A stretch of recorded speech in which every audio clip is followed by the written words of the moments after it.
638 chances and not one success. The security services reckon there were that many attempts on Fidel Castro's life, about once a month during his time at the helm of Cuba. He outlived 9 U.S. presidents and, much to the dismay of the CIA, stayed in power for 50 years. Today, much of the Castro file is declassified. The CIA is an agency that wants to keep its secrets, not let them out, and they resisted. The CIA only acknowledges about 12 to 16 actual attempts.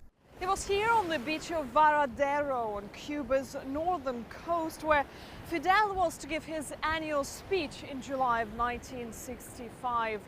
Well, he could have been assassinated here by one of his guards and former advisors recruited by the CIA, and a full-fledged U.S. invasion of Cuba would follow.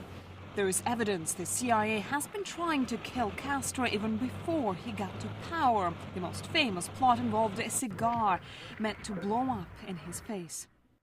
Castro gave up smoking in 1985, but he could never get enough of these favorite strawberry milkshakes. Well, one plot fell through here at the lobby of the Havana Libre Hotel, former Hilton, when a nervous bartender dropped a poisonous capsule before he could open it. Cubans like to say he was paralyzed by Castro's charisma. Even the most beautiful of women couldn't resist his charms. She walked in to the room and Castro asked her, "Marita, have you come back to kill me?" And she said, "Yes, Fidel, I have." At which he took out his pistol, handed it to her, and said, "Then do it." And she held the pistol for a moment, dropped it, and said, "I can't." To which, according to her, Castro replied, "Of course you can't. No one can." Knowing Fidel's fascination with scuba diving, the CIA has reportedly invested in a number of these.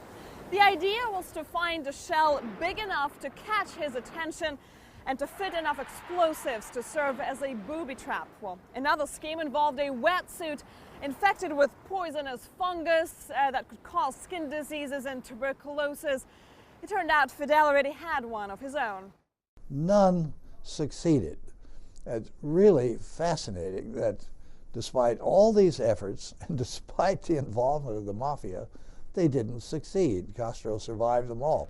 The last attempt surfaced in 2000 when Miami exiles planned to blow up an auditorium in Panama where Castro was scheduled to give a speech. And even though the anti-Castro sentiment is dying out in Miami along with aging exiles, their group still training and plotting to kill him.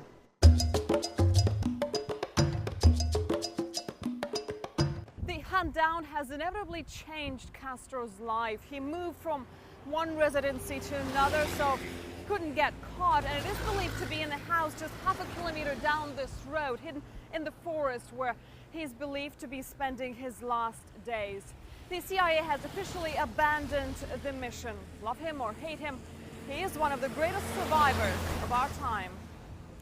Anastasia Hajdulina, RT, Havana, Cuba.